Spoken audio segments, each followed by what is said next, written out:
et vraiment le féliciter pour son action tous ces derniers mois. Je crois qu'elle est perceptible pour nous, pour les partenaires de la région et pour les Nigériens.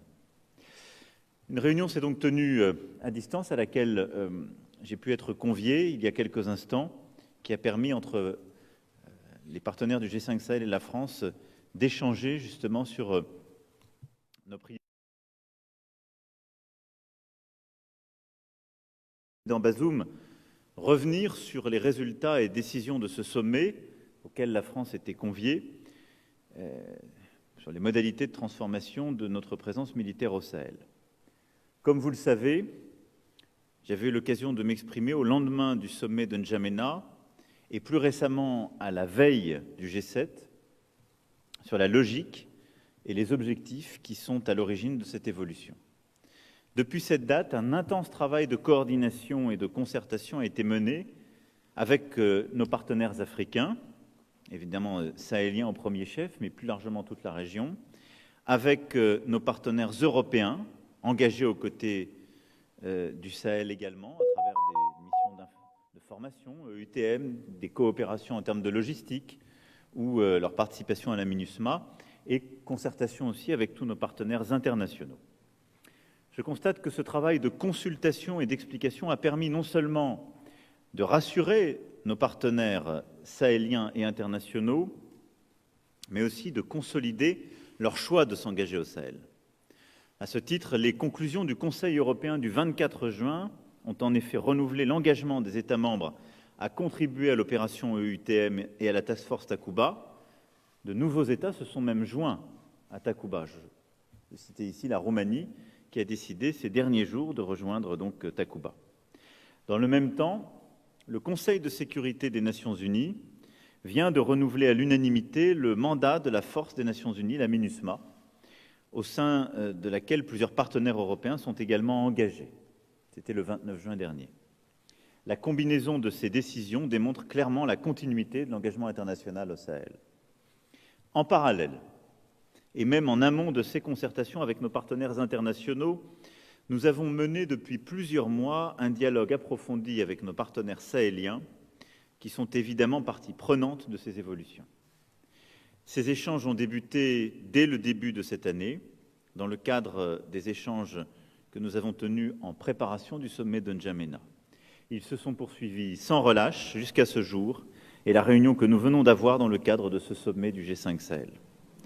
Je laisserai le président Bazoum confirmer ce constat, mais je crois pouvoir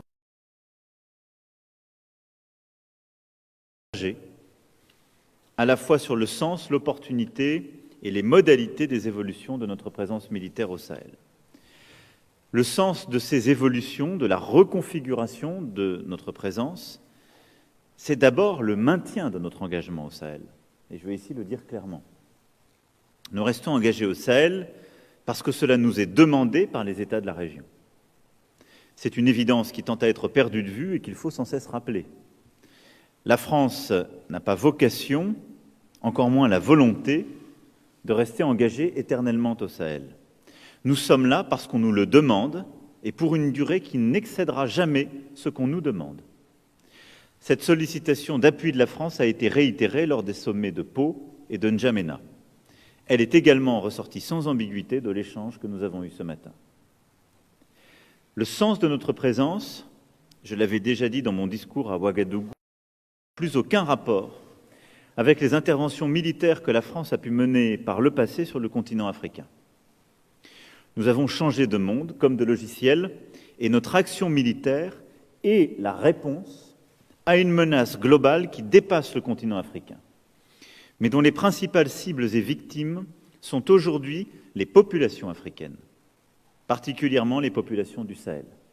Nous devons ici toujours rappeler que cette menace a un nom, celui des deux grandes organisations terroristes, Al-Qaïda et Daesh, et leurs ramifications en Afrique et au Sahel, qui font qu'aujourd'hui, l'Afrique est devenue leur principal terrain d'offensive et de croissance.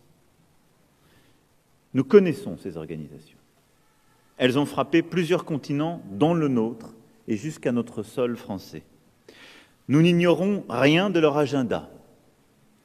Mais si elle le dissimule sous une rhétorique convoquant la moralité et la bonne gouvernance, elle ne trompe personne.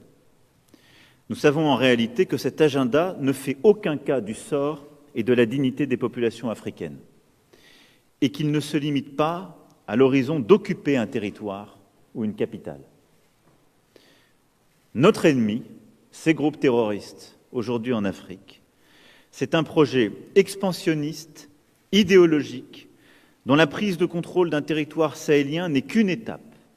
Et sa réalité au quotidien, ce sont des écoles fermées, des femmes privées de tout droit, des instituteurs assassinés, des préfets chassés, des services publics empêchés, de la misère entretenue, des centaines de milliers de populations déplacées et l'instauration d'un ordre social dégradant les droits humains. Et qu'il s'agisse du rôle de Boko Haram dans la région du lac Tchad et de l'action que vous avez conduite ces dernières semaines pour contrecarrer ces effets que je viens de citer, comme de la présence de Daesh ou d'Al-Qaïda dans tout le Sahel, c'est bien de ce. Nos partenaires sahéliens ne veulent pas de ce projet et perdent tous les jours des vies dans cet affrontement. Ce combat n'est pas seulement le leur. L'histoire, les drames, les attaques que nous avons vécues sur notre territoire nous enseignent que ce combat est aussi le nôtre. Nous, Français et Européens. C'est pour cette raison que nous le menons à vos côtés et que nous continuerons de le mener à vos côtés jusqu'au sacrifice ultime de la vie de nos propres soldats. C'est aussi pour cette raison que nous restons engagés. Mais rester engagés, c'est aussi nous adapter.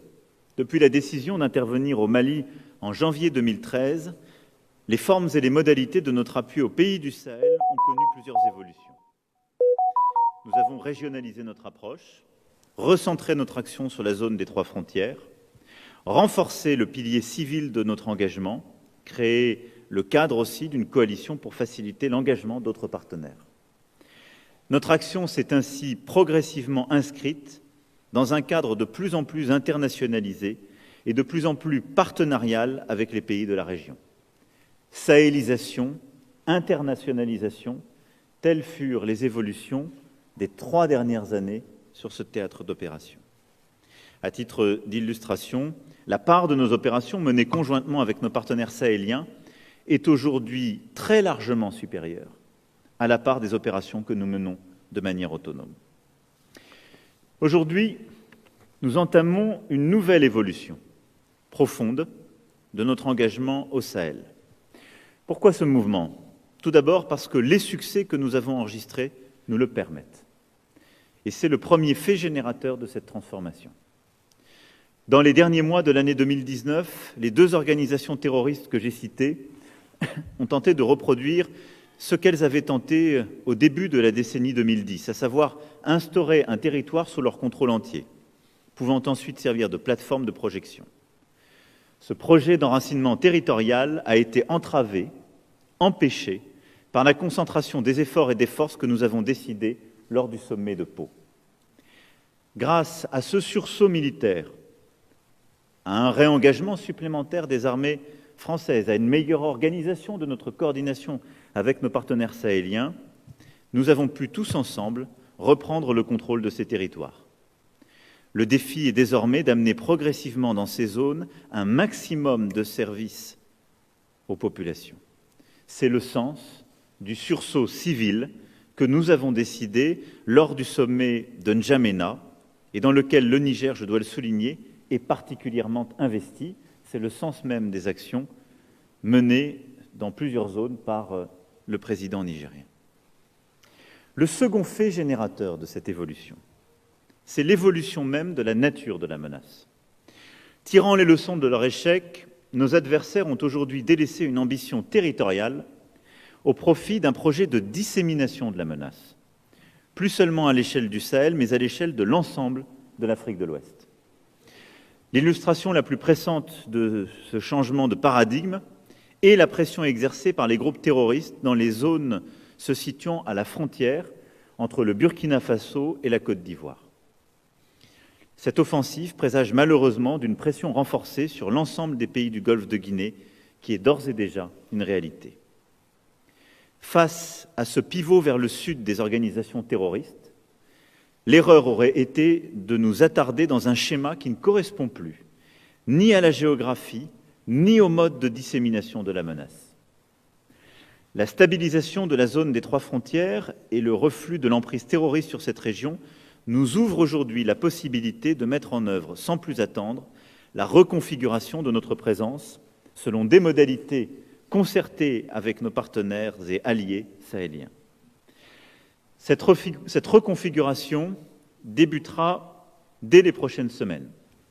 Une carte va ici être diffusée qui va vous permettre de visualiser plus clairement ce vers quoi nous allons nous orienter. En effet, en cohérence avec l'impératif d'endiguer une diffusion de la menace au sud, elle se traduira par une réduction de nos empreintes militaires les plus au nord. Ces fermetures s'étaleront sur le second semestre de l'année 2021 et seront achevées d'ici le début de l'année 2022. Kidal, Thessalie, Tombouctou seront ainsi progressivement dégrafés. Notre présence militaire au Sahel s'articulera autour de 2 missions. La première consistera à poursuivre la neutralisation et la désorganisation du haut commandement des 2 organisations ennemies. La deuxième mission se concentrera sur l'appui à la montée en puissance des armées de la région, largement entamée à travers plusieurs missions historiques, mais que nous entendons encore densifier. Ces 2 missions, nous les tiendrons autour de plusieurs axes d'organisation. D'abord, une dimension contre-terrorisme, avec, comme vous pouvez le voir sur ces cartes, la poursuite de l'action de la Task Force Sabre.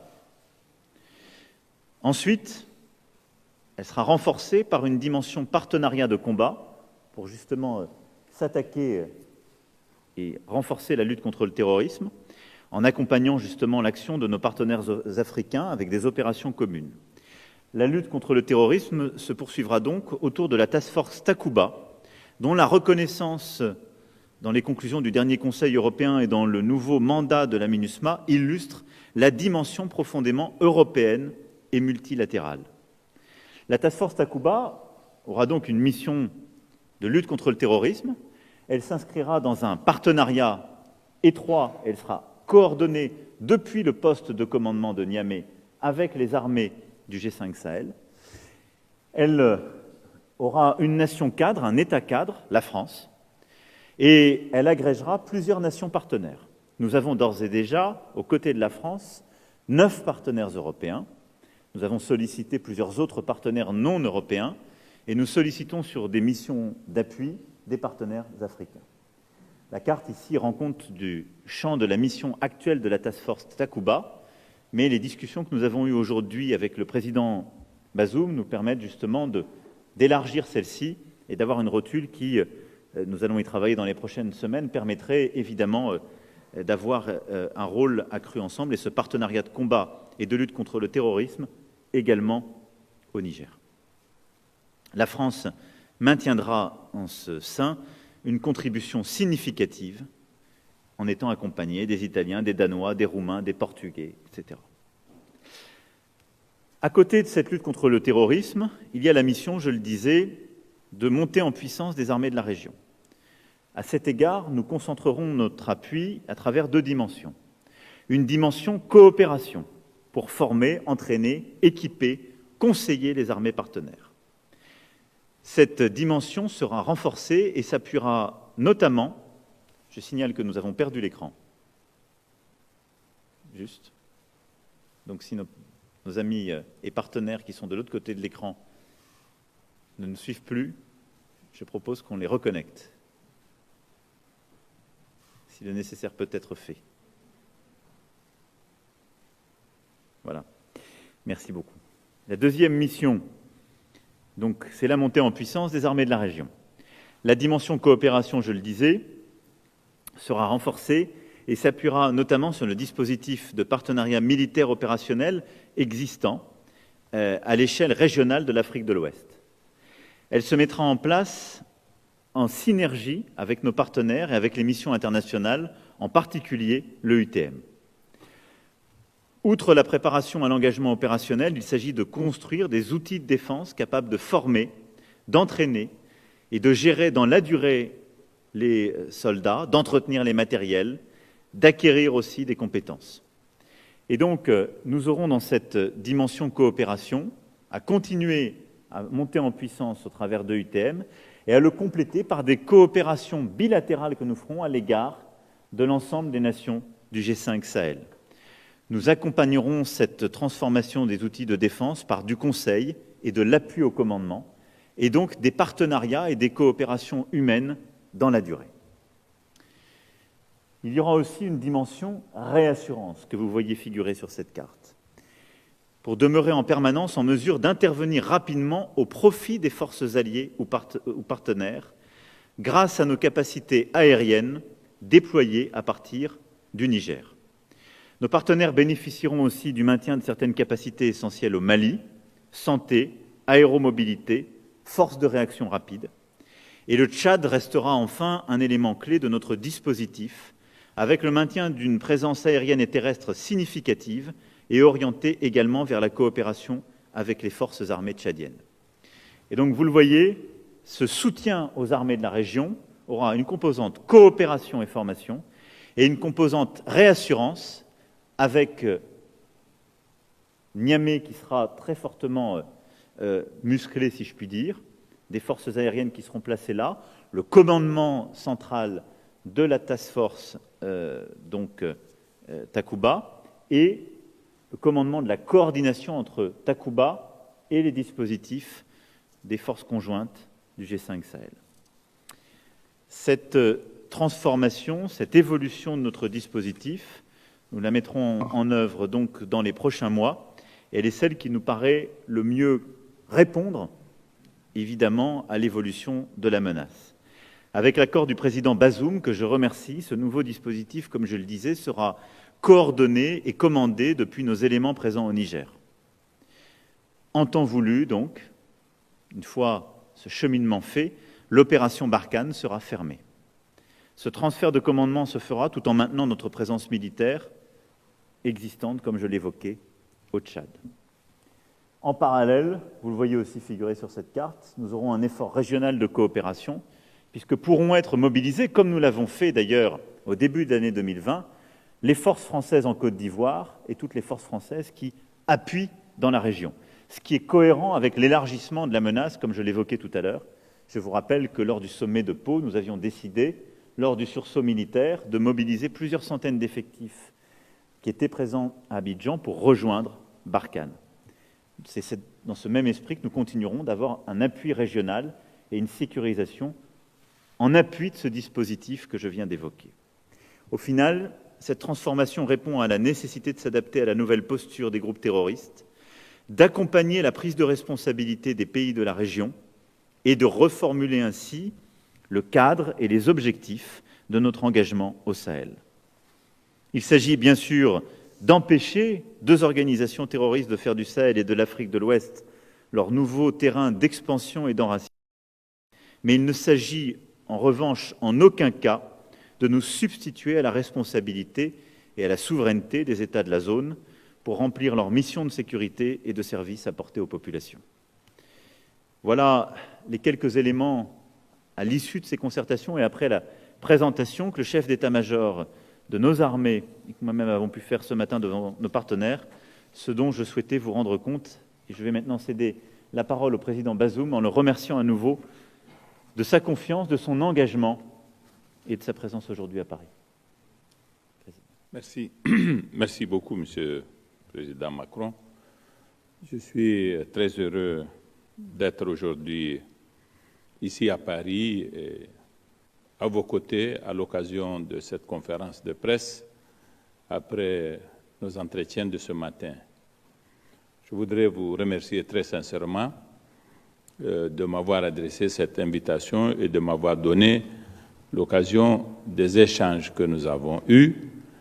Il se trouve que, ayant arrêté cette date de ma visite depuis quelques semaines déjà, le président en exercice du G5 Sahel, le président du Tchad, Mohamed Idriss Déby, a retenu la même date pour notre visioconférence de la réunion au sommet des chefs d'État des pays du G5.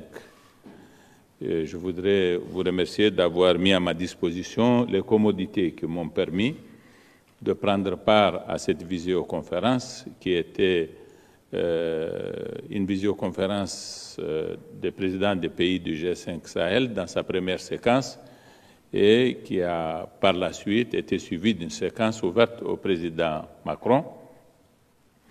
Et à cette occasion, en effet, le président Macron a eu à présenter, à travers notamment un exposé fait par le chef d'état-major des armées françaises, des perspectives en rapport avec la reconfiguration du dispositif militaire français dans le Sahel.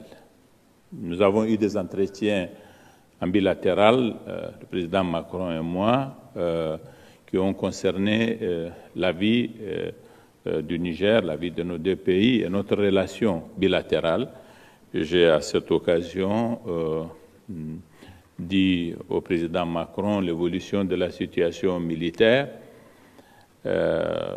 au Niger et dans la zone sahélienne de façon générale. Je veux parler ici à ma qualité de président du Niger, pas en tant que le représentant du G5 Sahel, dont je ne suis pas le président en exercice, par conséquent.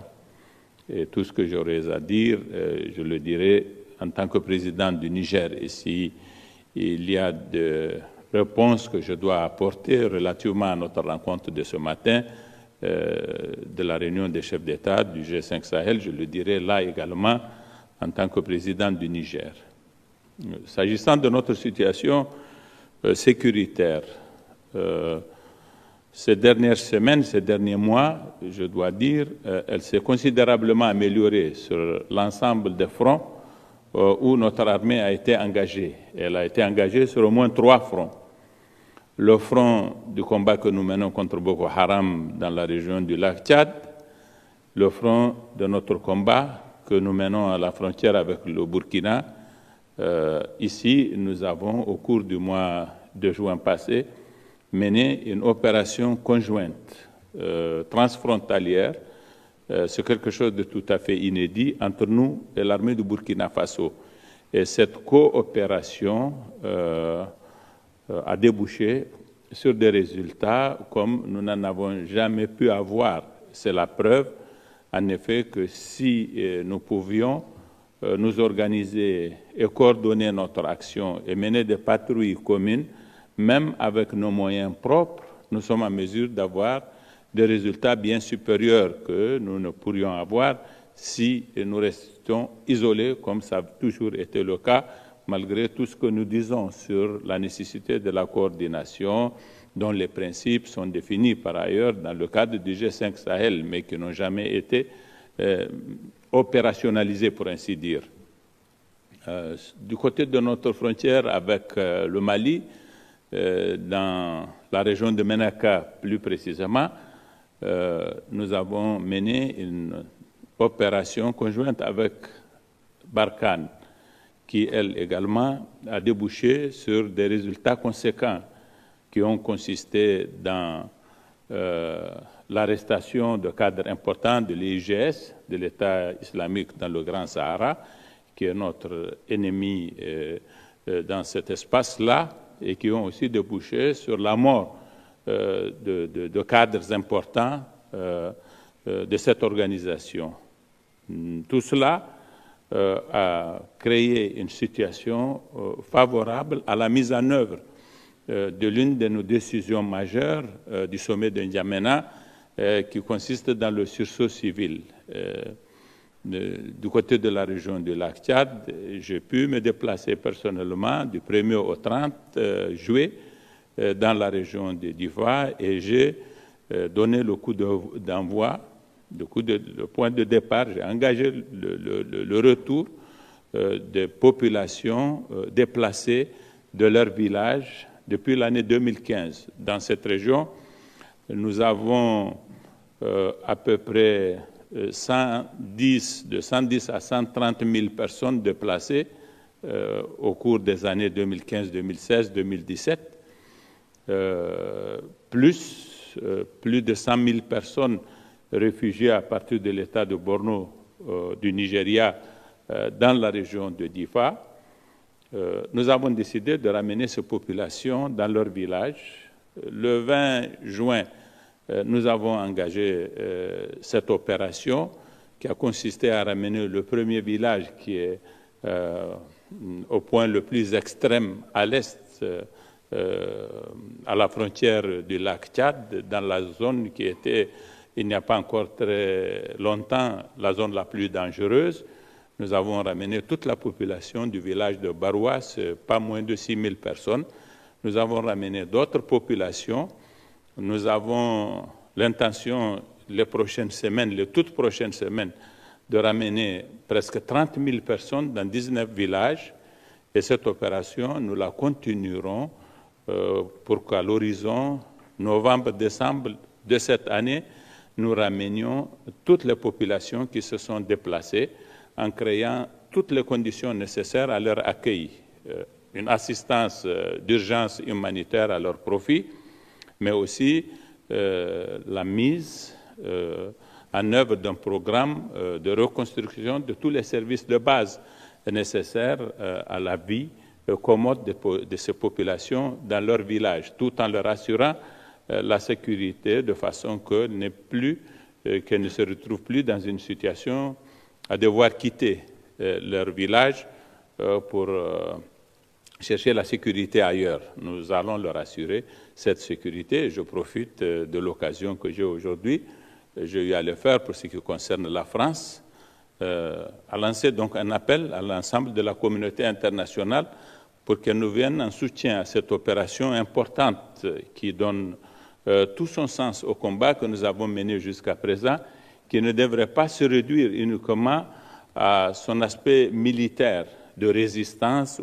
aux organisations terroristes. Il s'agit en effet d'envisager un autre avenir pour les populations en faisant en sorte qu'elles retournent chez elles, qu'elles s'adonnent à leurs activités économiques et que la communauté internationale et nous-mêmes, nous mobilisions pour des opérations de relèvement et des investissements nécessaires à créer les conditions d'une vie normale dans cette zone. Parce que notre conviction, c'est que la meilleure façon de lutter contre les organisations terroristes, c'est de ne pas leur permettre de trouver des sanctuaires dans les zones d'où elles chassent les populations et leur donner également l'occasion de créer les conditions d'une économie criminelle qui leur permet de vivre à leur aise.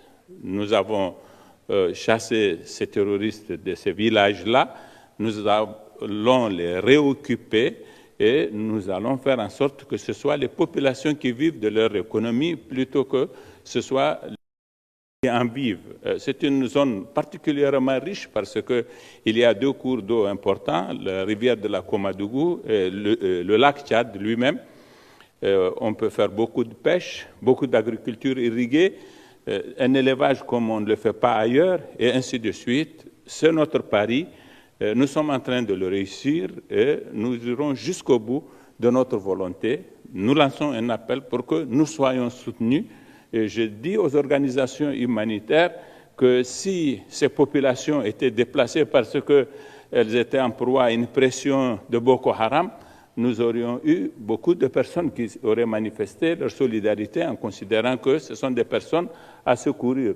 Mais lorsque nous, de propos délibérés, nous décidons de les ramener chez elles et qu'elles sont enthousiastes pour retourner, on ne s'intéresse pas trop à ce qui peut se passer et nous n'avons pas l'assistance attendue.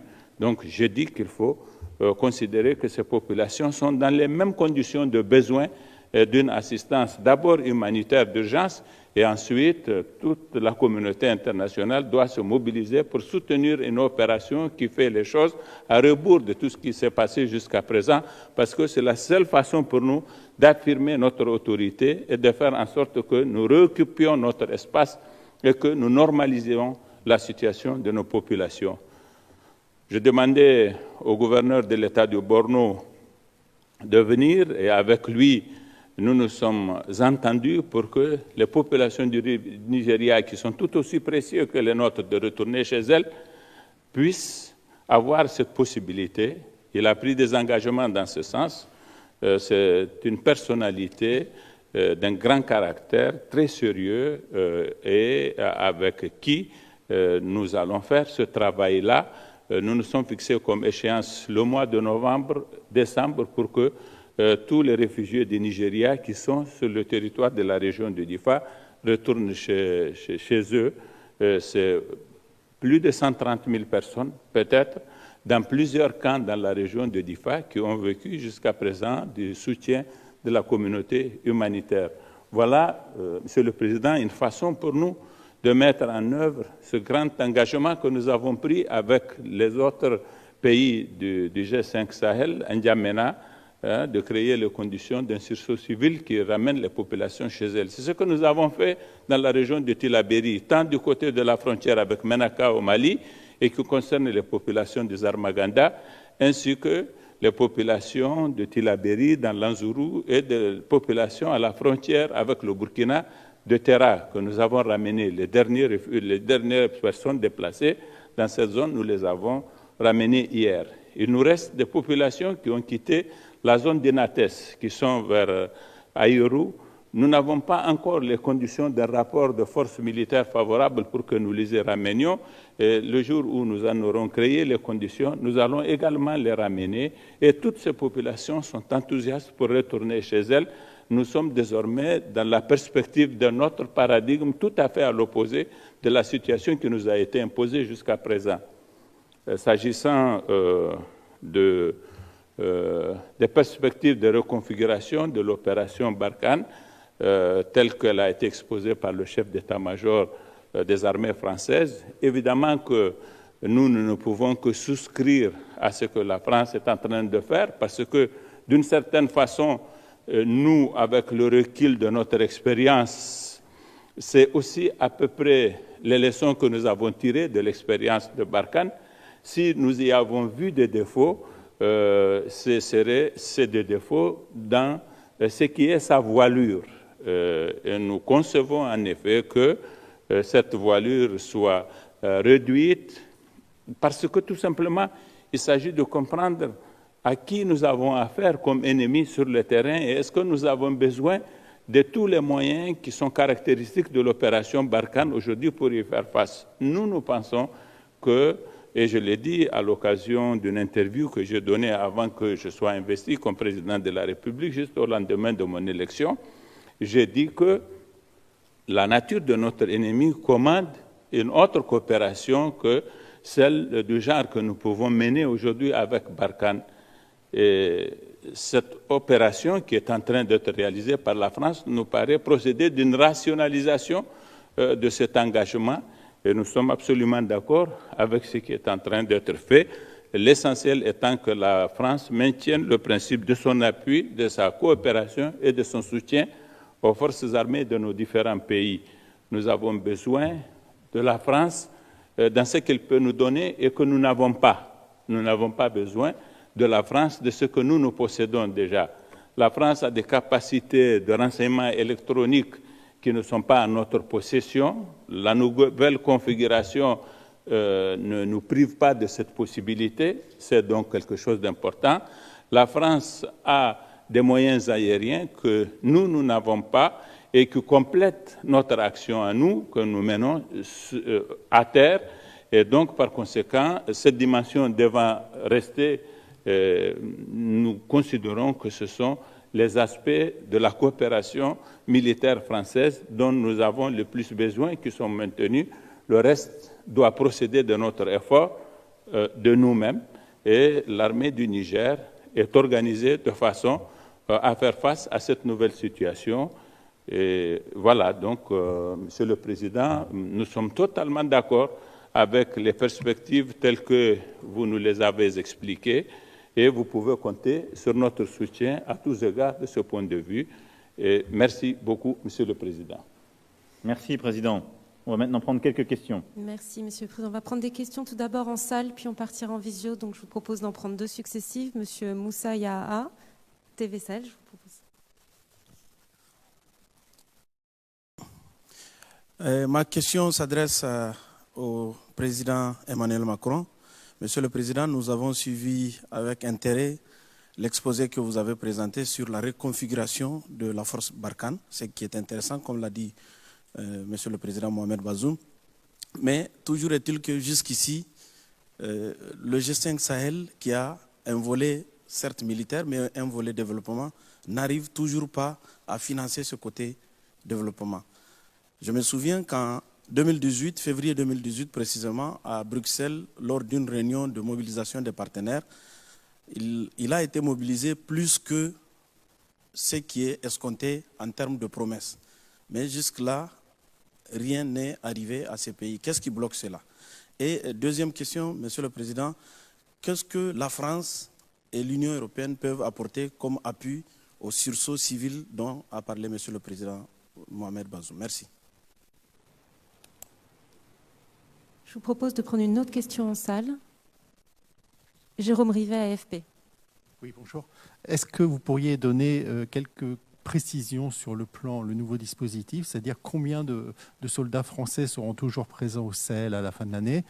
Les bases vont-elles fermer en premier? Est-ce que les moyens aériens vont être augmentés? Et une autre question à vous deux, est-ce que le format G5 est toujours le bon si la menace s'étend à l'ensemble de l'Afrique de l'Ouest? Est-ce qu'il ne faudrait pas y ajouter d'autres pays comme la Côte d'Ivoire?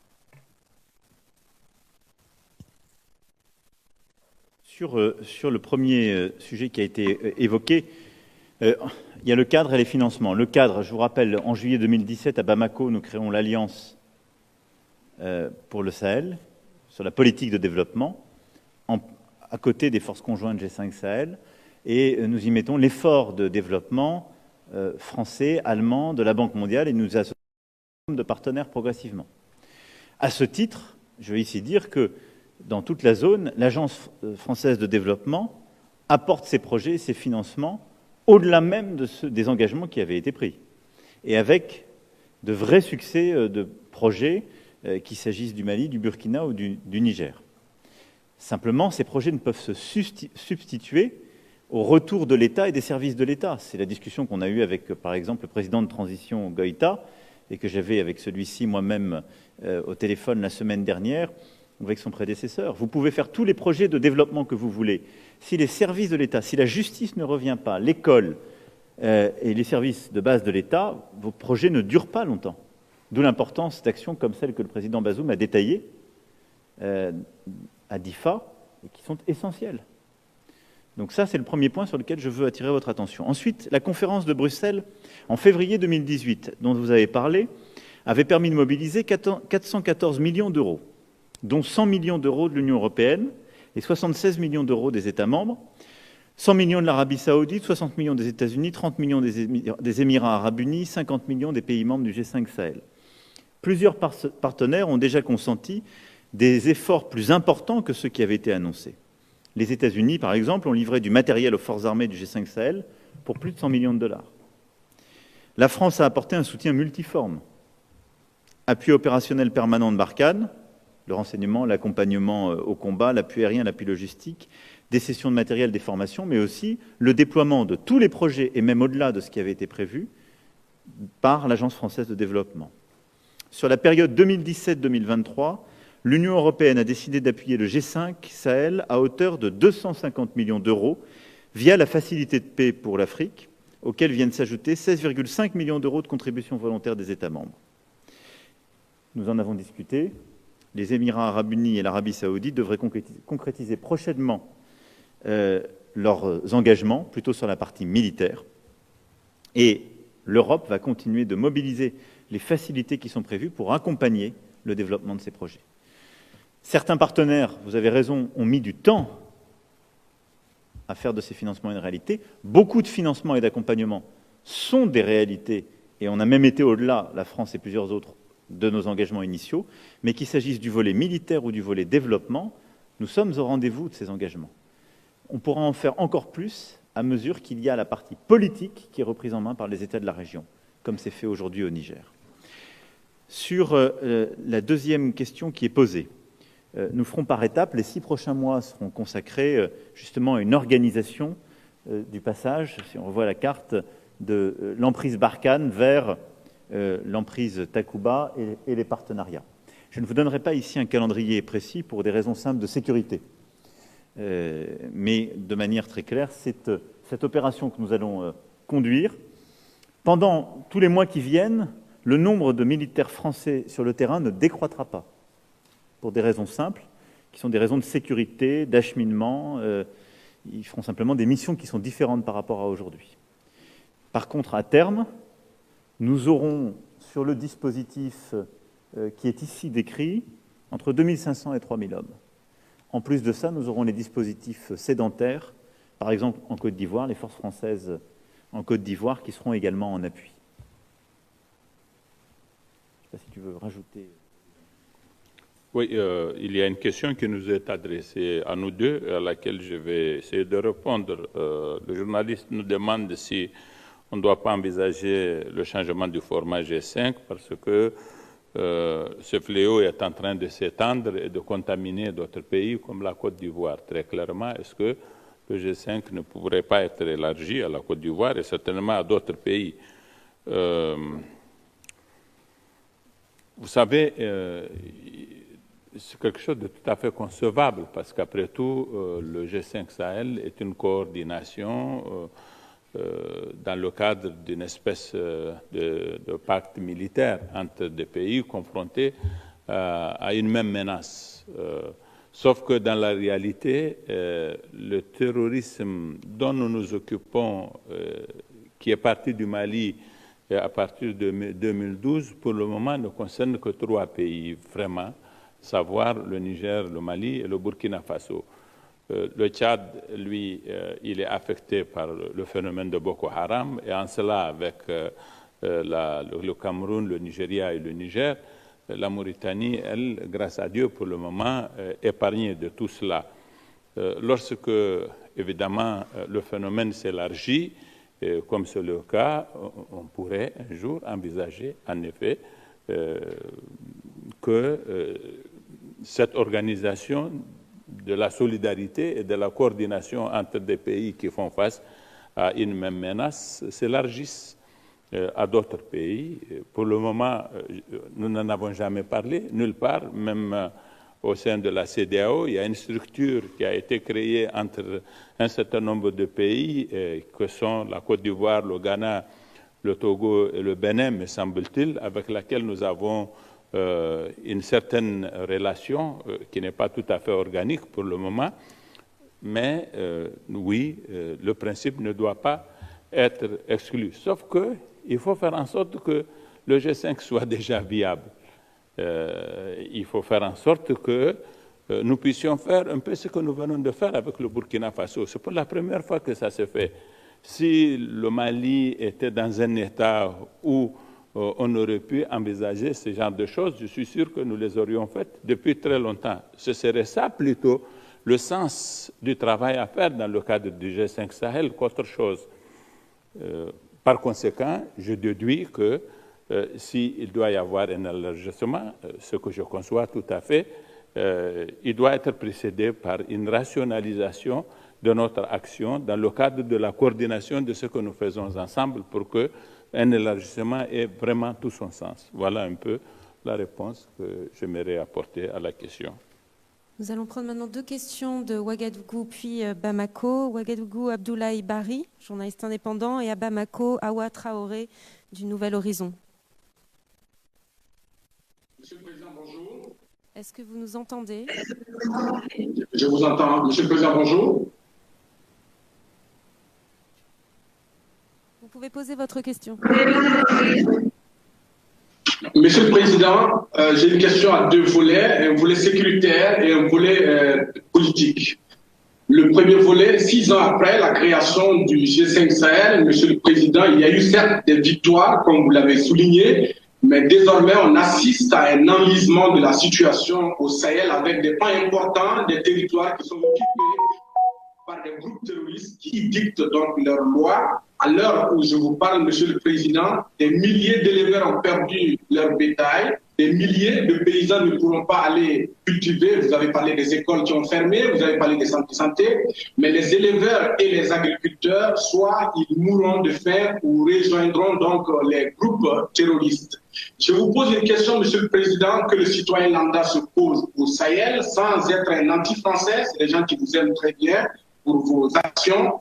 Comment, malgré aujourd'hui un déploiement militaire sans précédent au Sahel, avec des équipements de pointe, des drones, des avions de chasse, des hélicoptères, le terrorisme, au lieu de reculer, avance au contraire. On voit des colonnes de terroristes, des centaines de terroristes se déplacer dans le Sahel et attaquer des cibles militaires et civiles. Inates au Niger, Boulekessi au Mali et Solahan enfin au Burkina sont les cas les plus emblématiques. Qu'est-ce qui se passe, Monsieur le Président?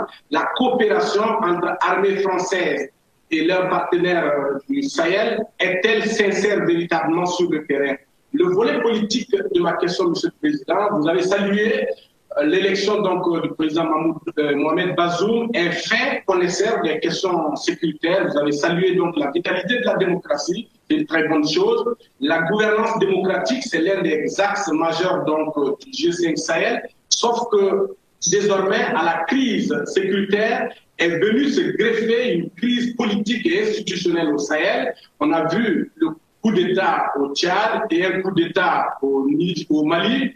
Mais sauf que vous n'avez pas eu la même réaction sur ces deux cas. Vous avez condamné le coup d'État au Mali et vous avez dit que c'est un coup d'État dans un coup d'État. Il était inadmissible et le Mali a été victime de sanctions injustes par la CEDEAO parce qu'aucun texte, ces textes ne prévoyaient pas donc ces sanctions. Et pourquoi y a-t-il eu du deux poids, deux mesures, Monsieur le Président, entre le Tchad et le Mali? Est-ce que votre position sur le Tchad ne crée pas un précédent dangereux pour l'ensemble des pays du Sahel? Merci, Monsieur le Président. À Bamako, la question d'Awa Traoré, s'il vous plaît, en vous demandant d'être un tout petit peu concis. Donc, alors ma question s'adresse au président Emmanuel Macron. Enfin, nous avons deux questions. La première, c'est que en 7 ans d'existence, nous avons assisté à une dégradation de la situation sécuritaire au Mali.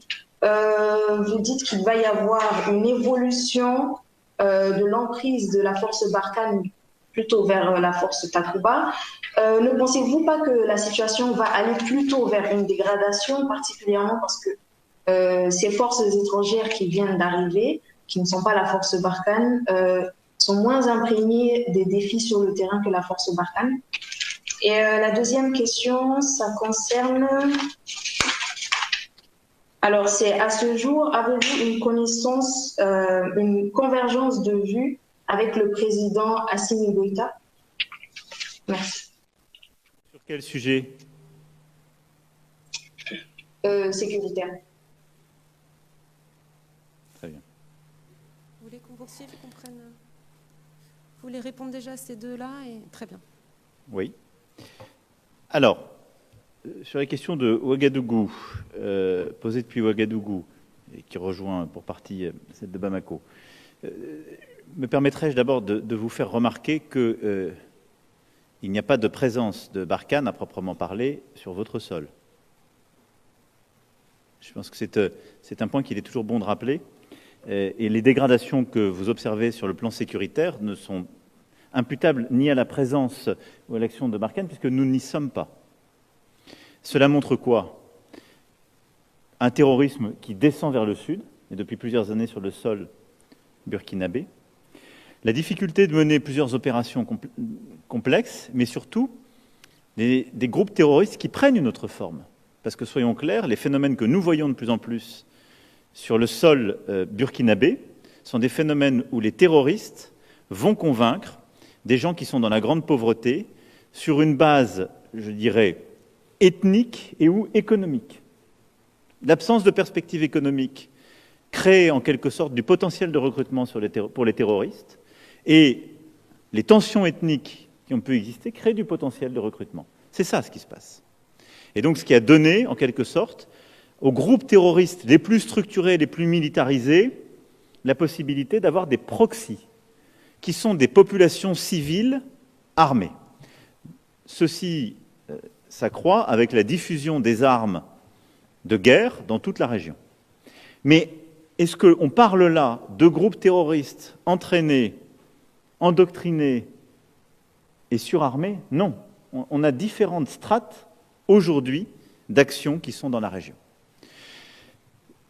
Je considère que ce phénomène est un problème, mais qui ne se règle pas que par le militaire. Il doit se régler par le militaire, et c'est avant toute chose un problème du Burkina Faso, puisque le Burkina a fait le choix de le régler avec ses armées propres. Et d'ailleurs, y compris dans les discussions qu'il y a pu y avoir au sein des forces conjointes du G5 Sahel et de la régulation, le choix a été fait à plusieurs reprises par le Burkina de limiter les opérations conjointes et de garder des opérations propres sur son sol. Et donc c'est une question que vous avez à poser à vos dirigeants, mais dont je n'ai pas à répondre. La deuxième chose, votre exemple a parfaitement démontré qu'on ne répond à ce phénomène du terrorisme que par une armée qui est bien entraînée et qui sait contrecarrer ces phénomènes, d'où notre volet coopération, par des actions ciblées de lutte contre le terrorisme, d'où notre volet lutte contre le terrorisme sur les cibles les plus hautes, mais surtout par un retour de l'État et des services. Parce que dans toutes les régions que vous avez évoquées, et c'est un drame aujourd'hui pour le Burkina, ce sont les perspectives éducatives ou économiques qui permettent d'éviter le recrutement des terroristes. Et ça n'est pas plus ou moins de Barkhane ou de que sais-je. Quand un éleveur n'a plus de ressources, en effet, il peut être tenté d'aller vers le terrorisme. Quand, à cause du terrorisme, il n'a plus de perspectives économiques, c'est un cercle sans fin. Quand on a des milliers d'écoles qui ferment à cause des terroristes, on se prépare une génération dans un état dramatique. Et ça, c'est par le retour de l'État et des services de l'État. Comme je le disais, nous avons, durant les 2 dernières années, par l'action conjointe de Barkhane et de la force conjointe G5 Sahel, évité qu'un califat territorial ne se constitue, ce qui était l'objectif initial. On a réussi cela. Mais on ne peut pas demander aux forces armées, qu'elles soient d'ailleurs régionales ou internationales, de faire le travail d'une politique de retour de l'État ou d'une politique de développement. On se trompe. Si le président nigérien ne fait pas ce qu'il est en train de faire à Difa ou ailleurs, immanquablement, les terroristes reviendront sur ce sol. Dans la zone des 3 frontières, c'est exactement ce que nous voyons aujourd'hui. Donc je partage votre diagnostic, mais je ne partage pas votre analyse, parce que d'abord, les troupes françaises, à l'exception de nos forces antiterroristes, de lutte contre le terrorisme ciblé, ne sont pas sur le sol burkinabé. Ensuite, parce que la problématique est celle que je décrivais tout à l'heure, en quelque sorte d'une présence terroriste qui existe sur des modes dégradés et d'un travail qui est le militaire à faire par chaque État, le militaire à faire par les Sahéliens, le militaire que nous devons faire et qui doit être beaucoup plus concentré sur la lutte contre le terrorisme, et la part qui revient au retour de l'État et aux politiques de développement. Au-delà de cela, la coopération qui est la nôtre est une coopération sincère. Nous travaillons étroitement avec tous les États qui demandent notre partenariat, mais je pense qu'elle doit à chaque fois savoir évoluer comme nous sommes en train de le faire. Sur le Tchad et le Mali, je veux vous confirmer que les situations sont profondément différentes. Au Tchad, nous avons assisté à une armée rebelle qui a abattu un dirigeant, quelques mois après son élection. Et une transition qui s'est faite avec le président de l'Assemblée nationale qui a rendu le pouvoir à un comité militaire de transition. Il n'a pas été emprisonné, il n'a pas subi de pression militaire, il a, en tant que président de l'Assemblée nationale, dépositaire de ce pouvoir par la constitution tchadienne, remis son pouvoir à une transition. Nous étions d'ailleurs présents avec l'ensemble des dirigeants du G5 Sahel, avec l'Union africaine, le matin même des funérailles officielles du feu président Idriss Déby. Qu'est-ce que nous avons dit? Il y a évidemment, c'est un drame, parce qu'un dirigeant élu a été tué. Il y a une transition, elle n'est pas dans son lit constitutionnel de par la volonté des partis tchadiennes. Nous le constatons, ce qui nous met mal à l'aise, mais nous le constatons. 3, ça doit être une transition, elle doit être limitée dans le temps, répondre à une charte, faire l'objet d'une surveillance de l'Union africaine et être inclusive politiquement. Quand, une semaine plus tard, des émeutes ont été réprimées à N'Djamena, je me suis exprimé avec la plus grande clarté aux côtés du président Tshisekedi pour dire que nous condamnions ces émeutes et que nous, j'ai même eu cette formule, une transition n'est pas une succession. Je constate qu'ensuite, la transition tchadienne, en nommant un Premier ministre et surtout un gouvernement et en mettant en place un processus politique, a commencé à élargir. J'ai reçu en début de semaine le président de transition, et la volonté est bien d'avoir un dialogue inclusif et de se tenir, il me l'a réaffirmé, à la durée de temps qui lui a été donnée par l'Union africaine, et à laquelle il s'est engagé lui-même, et de respecter la charte selon laquelle il ne serait pas candidat à une élection. Nous restons très vigilants, c'est surtout le travail de l'Union africaine de le faire, mais la France, en tant que partenaire, proprement parlé aussi partenaire militaire, sera vigilante pour que tous les principes que j'ai à chaque fois réaffirmés soient tenus. Voilà pour le Tchad. Pour ce qui est du Mali, cela n'a rien à voir, puisqu'il s'agit d'un coup d'État militaire mené à l'été dernier, se déroulant par l'emprisonnement, je vous le rappelle, du président élu, de sa famille, d'une bonne partie du gouvernement. Suite à quoi un cadre a été donné par la CEDEAO. S'en est suivi un coup d'État dans le coup d'État, ne respectant pas les préconisations de la CEDEAO. Pour ma part, je considère qu'on est dans une situation profondément différente. J'ai eu l'occasion de le dire. Je regrette la décision de la CEDEAO. S'il y a un précédent qui est créé, il est par la décision de la CEDEAO qui a reconnu au deuxième coup de boutoir le putsch d'un colonel. C'est ça la difficulté à laquelle on est aujourd'hui confronté. Je respecte cette décision, je ne suis pas membre de la CEDEAO. Mais j'ai suspendu, tant que je n'avais pas les garanties, les opérations conjointes.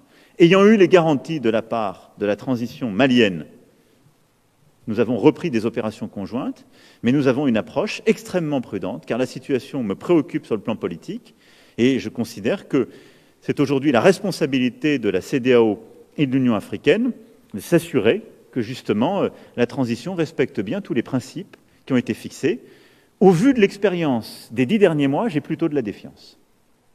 Néanmoins, la situation sécuritaire pour les Maliennes et les Maliens et les conséquences que cela peut avoir sur l'ensemble des partenaires de la région me conduisent à l'esprit de responsabilité et à continuer à nous engager dans la lutte contre le terrorisme. Et même si j'ai condamné ces deux putschs, ce putsch puis ce coup d'État, et même si je vous parle avec franchise sur l'analyse que je fais de la situation, nous sommes néanmoins engagés militairement parce que nous considérons que la lutte contre le terrorisme est importante vis-à-vis du peuple malien et elle est importante pour tous les partenaires de la région. Sur ensuite l'évolution des forces, je veux ici vous rassurer, les forces qui sont associées seront intégrées à des unités de forces conjointes, de forces spéciales. Et donc, ça n'est pas du tout le même travail que les forces Barkhane aujourd'hui. Ce qui est important, c'est qu'on ait en effet une connaissance du terrain dans toutes les actions de coopération et de réassurance, qui était la deuxième catégorie que j'évoquais. Là, il faut des militaires qui restent, qui connaissent, qui savent travailler de manière partenariale avec les armées africaines et en particulier sahéliennes, qu'il s'agisse des actions de formation, d'accompagnement ou autres. C'est différent pour des actions de forces spéciales. Mais je veux ici aussi le redire, la France restera la nation cadre de cette task force Takuba, avec plusieurs centaines dans le contingent ainsi conduit. Sur le colonel Goïta, je crois que j'ai pu assez clairement exprimer les désaccords ou dissensus que je pouvais avoir, puisque vous m'interrogez sur des convergences de vues. En matière sécuritaire, écoutez, nous avons en tout cas défini le cadre de la coopération entre nous, lutter contre les terroristes sans ambiguïté, qu'un travail politique puisse se conduire avec des groupes qui sont non terroristes, mais qui sont aujourd'hui des groupes guerriers à côté de l'État pour les réinclure dans un dialogue qui soit politique et plus militaire, c'est une très bonne chose. Assurer le retour de l'État dans toutes les régions où il est absent, comme Kidal et ailleurs, c'est une très bonne chose. Avoir de la vigilance sur le plan sécuritaire, c'est une préoccupation partagée. Et donc je peux dire que sur ce point, nous avons des éléments, des premiers éléments de convergence. Il nous appartient maintenant de les mettre en œuvre. Nous allons prendre... Oui. Je vais aussi compléter le président Macron sur deux des questions qui lui ont été adressées. Pardonnez-moi de répondre à des questions que vous ne m'avez pas posées.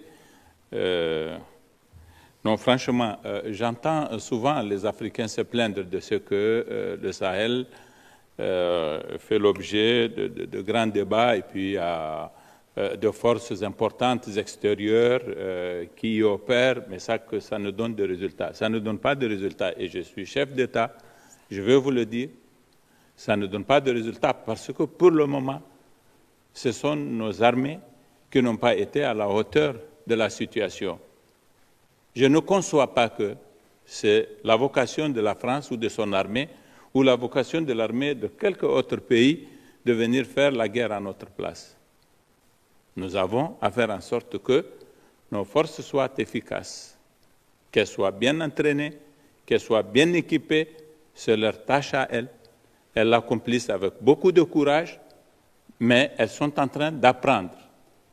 Et elles sont en train d'améliorer leur niveau. Et à mesure que le temps va passer, vous verrez, elles seront aguerries et leur réponse sera à la hauteur du défi que leur pose le terrorisme. Entre nos résultats, il y a de cela 3 ans, 4 ans, en tout cas au Niger, et ce doit être pareil ailleurs, et nos résultats aujourd'hui, les choses ont considérablement changé. Je voudrais que les Africains comptent sur leurs armées, d'abord. Et les autres peuvent seulement venir en complément. Je l'ai dit tout à l'heure, dans ce que nous n'avons pas, tout simplement. C'est une question de moyens financiers. Et quand nous nous adressons à nos partenaires, nous leur demandons davantage des équipements et des financements de notre guerre par nos propres forces, mais pas qu'ils se substituent à nous. Donc, 5000 soldats français sur le territoire du Mali ne vont pas régler les problèmes du Niger, du Burkina, de Côte d'Ivoire. Et d'ailleurs, c'est très clair, il faut que nous le sachions. Deuxièmement, je suis aussi interpellé quand même par la question posée au président Macron relativement aux situations du Tchad et au Mali. Le Niger, membre du G5 Sahel, a validé la situation de fait qui a résulté de l'assassinat du maréchal Idriss Déby Itno. Nous aurions pu nous dire, dans le cadre de l'Union africaine, qu'il s'agit d'un coup d'État. Mais ce serait simplifier les choses que de réagir comme ça. Parce que si, lorsque le maréchal avait été tué, que les débats avaient consisté à dire qu'il faut mettre en place une transition de 90 jours, appliquer la Constitution, faire en sorte qu'on ait un président élu dans les 90 jours prévus par la Constitution, alors que le pays était agressé de l'extérieur, on le sait, et n'étant pas sûr de la cohésion de l'armée, de l'état de son moral, de ses capacités à faire face à cette situation, si c'est la Constitution dans sa lettre qui devait être appliquée, il y avait des risques que ce pays, qui constitue un pôle de stabilité dans notre zone, bascule aussi dans l'instabilité. Même si nous devrions considérer qu'il s'est agi d'un coup d'État, la raison commande que nous fassions le pari que, à la faveur de cette transition pour laquelle nous avons exprimé notre point de vue et demandé de faire les choses conformément à un certain nombre d'objectifs qui nous ont été promis et sur lesquels nous sommes en train de marcher, qu'on envisage donc une transition qui permette un dialogue et qui fasse en sorte que le Tchad ait peut-être un nouveau départ. C'est le pari que nous avons fait pour la stabilité de notre région. Nous aurions pu être très à l'aise pour dire que c'est un coup d'État, nous le condamnons, et après, qui va faire face aux colonnes des rebelles? Et si elles venaient jusqu'à N'Djamena et qu'il y a une guerre civile, quels vont en être les résultats? Qui va appliquer la Constitution en ce moment? Quelle est la modalité de l'application de la Constitution? C'est autant de questions complexes que nous nous sommes posées et qui ont présidé à notre décision de dire on fait le pari avec les militaires, et c'est le travail de suivi que fait l'Union africaine aujourd'hui. Par contre, au Mali, il y a une charte, il y a le protocole sur la bonne gouvernance et la démocratie que le Mali a souscrit en même temps que nous dans le cadre de la CEDEAO, qui prévoit que lorsqu'il y a un coup d'État, on prenne un certain nombre de mesures qui consistent notamment dans l'exclusion de ces pays des instances de la CEDEAO. C'est ça que nous avons demandé au sommet que nous avons tenu à Accra. Et nous n'avons pas été d'accord avec ceux des chefs d'État qui pensaient que non, bon, c'est pas bien, on ferme les yeux. Nous avons dit, mais nous sommes partisans de l'état de droit. L'état de droit prévoit quelque chose de très précis. Ici, il s'agit de l'appliquer. Les mesures de fermeture de frontières et tout le reste, Monsieur le Président, ça n'existe pas dans le traité de la CEDEAO. Voilà pourquoi nous, Niger, nous n'avons pas préconisé cela, mais nous avons été intraitables quant à mettre en œuvre les dispositions prévues par la CEDEAO. Il ne faut pas permettre que des militaires prennent le pouvoir parce qu'ils ont des déboires sur le front où ils devraient être et que les colonels deviennent des ministres qui viennent des chefs d'État qui vont faire la guerre à leur place. Ce serait facile qu'à chaque fois qu'une armée dans nos pays a des échecs sur le terrain, elle vienne prendre le pouvoir. C'est ça qui s'est passé par 2 fois au Mali. En 2012, les militaires avaient échoué, ils sont venus faire un coup d'État. Cette année encore, en 2020, ils ont fait la même chose. Ce n'est pas de choses acceptables. Et nous avons pris les mesures de sanctions prévues par la CEDEAO, par le traité de la CEDEAO. Nous ne sommes pas allés au-delà. En tout cas, nous n'avons pas été d'accord qu'on aille au-delà. Mais nous avons exigé que cela soit respecté parce que c'est ça l'exigence de l'État de droit. Merci. Nous arrivons à la fin de cette conférence de presse. Nous vous remercions tous. Merci beaucoup. Voilà, merci. Merci à vous. Je sais qu'on t'a mis en retard, je crois. Mais bon, Oui, oui. désolé.